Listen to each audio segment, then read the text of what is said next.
La prochaine intervention serait en français. Donc, je prépare déjà la salle pour utiliser le système de traduction.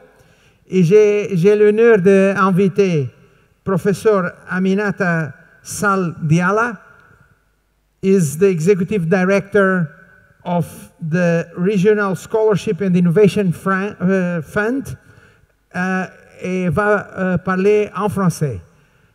Merci.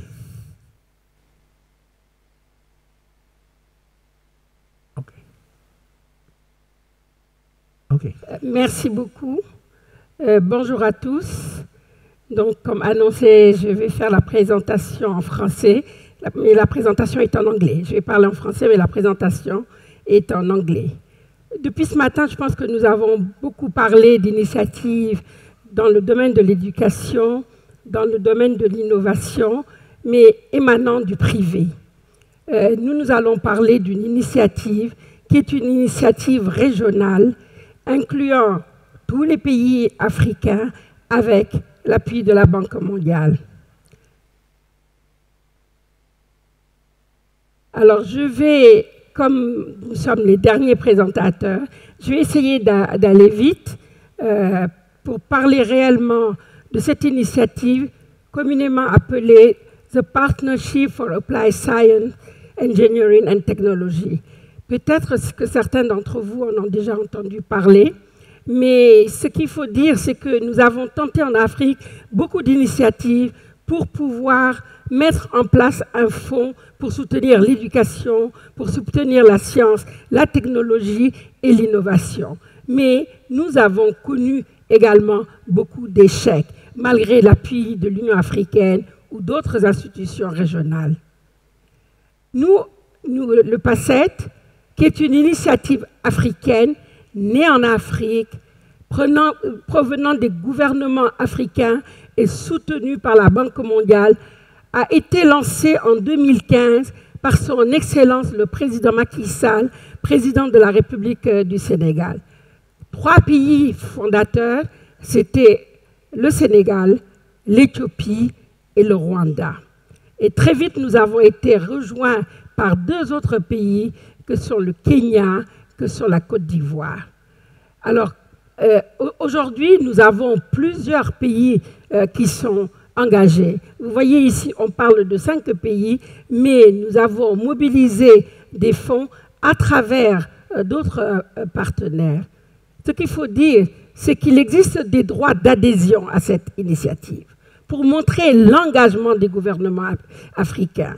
Et chaque pays, pour pouvoir être membre du PACET, doit participer à hauteur de 2 millions de dollars pour pouvoir être membre du PACET. Ceci encourage beaucoup nos partenaires à nous appuyer financièrement parce qu'ils voient déjà l'engagement des gouvernements.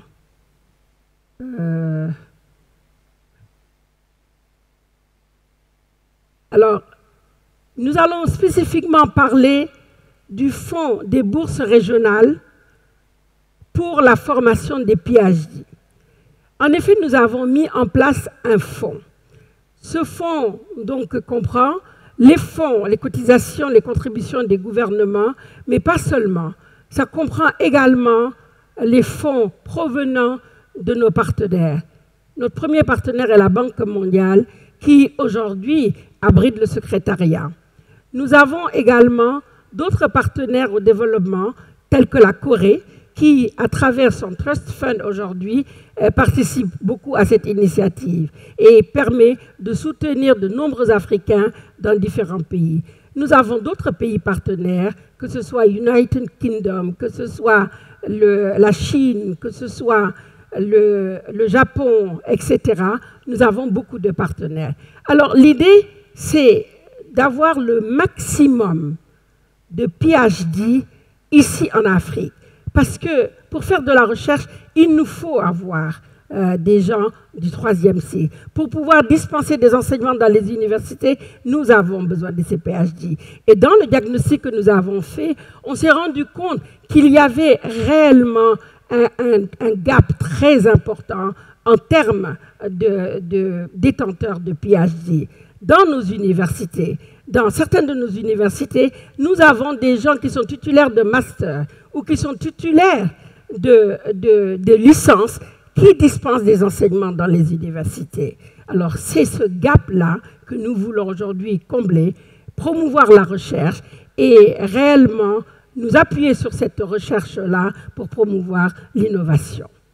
Si aujourd'hui, ce fonds, qui est un fonds général, a 3 fenêtres. Nous avons une première fenêtre qui est le fonds des bourses. Donc, c'est réellement assurer la formation de PhD de qualité dans un programme sandwich entre une université africaine et une université étrangère. L'étudiant est obligé de faire la navette entre l'université africaine et l'université étrangère. À partir de ce programme sandwich, nous avons démarré il y a de cela une cohorte avec donc un certain nombre d'étudiants en partenariat avec la Corée, mais également en partenariat avec d'autres pays. Ce fonds, la deuxième fenêtre de ce fonds, c'est vraiment un fonds pour promouvoir la recherche. Là, nous pouvons attribuer des bourses à nos PhD après avoir construit l'environnement de recherche chez nous. Comme ça, quand ils reviennent, ils ont un environnement qui leur permet de pouvoir continuer leur recherche.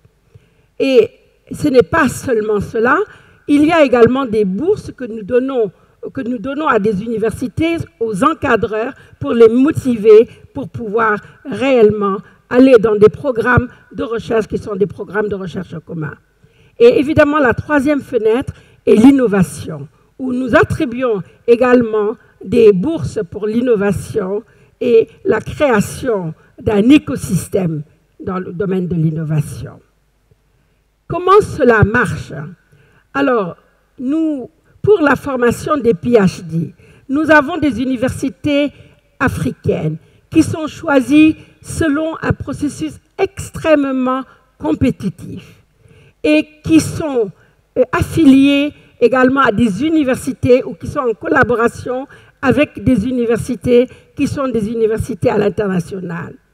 Et à partir de ces universités, nous les formons, nous appuyons ces universités pour aller vers l'excellence, nous soutenons ces universités pour créer un environnement de recherche pour être compétitif au niveau international et nous les soutenons également par rapport à l'innovation. En ce qui concerne ces différentes fenêtres, comme vous le voyez ici, c'est juste, ça résume un peu ce que nous venons de dire avec les 3 fenêtres.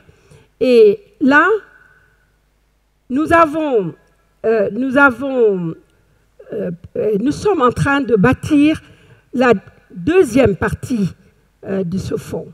Ce fonds général, aujourd'hui, nous a permis de démarrer, nous permettre de mener des programmes qui sont des programmes de recherche, des programmes d'innovation. Mais le grand défi que nous avons, c'est aujourd'hui comment rendre soutenable, comment rendre pérenne cette initiative. Aujourd'hui, nous recevons des fonds des gouvernements. Il y a à peu près actuellement une vingtaine de gouvernements qui sont engagés dans cette initiative. 5 qui ont déjà démarré, 6 qui sont engagés et qui démarrent en 2020. Et d'ici la fin de l'année 2020, nous comptons en avoir une vingtaine. Mais comment rendre cette initiative pérenne? C'est le grand défi. Il y a eu beaucoup d'initiatives qui sont nées en Afrique et finalement qui sont mortes par faute de financement. Nous avons alors pensé à mettre en place ce qu'on appelle un Endowment Fund, un fonds d'investissement. Et dans ce fonds d'investissement, nous avons d'abord des partenaires privés qui sont associés à cette initiative. Nous avons des gouvernements qui sont associés également à cette initiative. Nous avons la Banque africaine de développement, nous avons la Banque islamique de développement qui vont donc contribuer à ce fonds d'investissement. Ce fonds d'investissement va nous servir donc à investir dans certains domaines qui sont des domaines rentables, et les intérêts nous permettent de recruter de plus en plus de PhD et donc d'avoir beaucoup plus de bourses et de pouvoir donner des grants pour l'innovation et construire surtout l'environnement de recherche dans notre région. Alors, en termes de gouvernance, nous pouvons dire qu'il s'agit vraiment d'un partenariat, une structure qui est une structure très légère, avec un secrétariat qui est basé au niveau de la Banque mondiale pour le moment, mais que nous comptons transférer en Afrique dans les 2 prochaines années.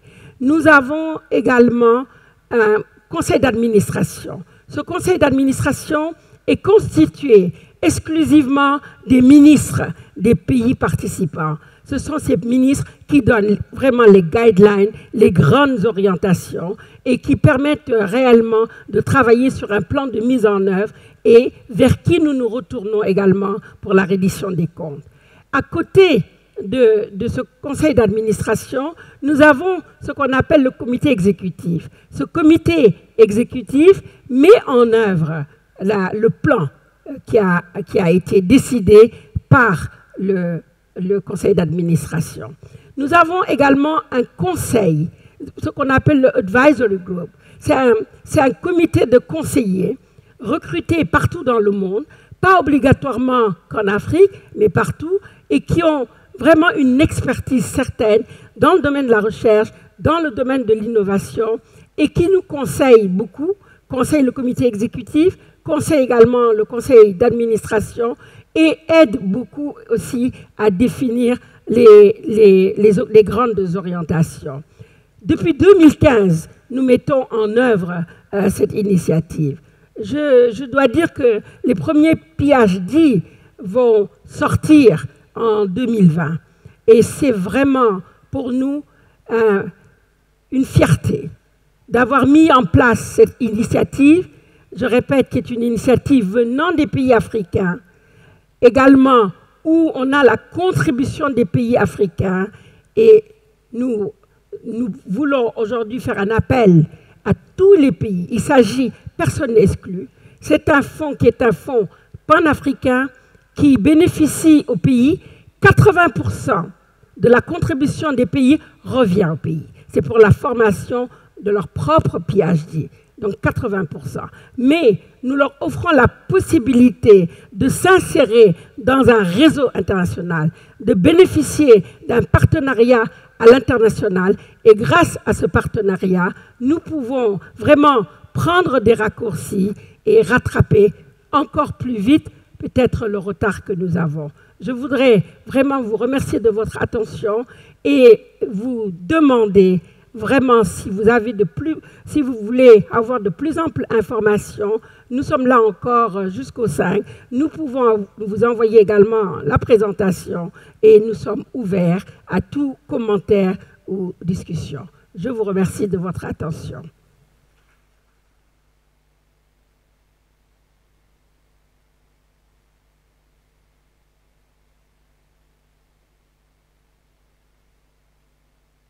Thank you very much for the clear presentation. It's an amazing initiative for Africa. And it's amazing to see how Africa is leapfrogging, is developing new initiatives, and is moving forward. Thank you very much.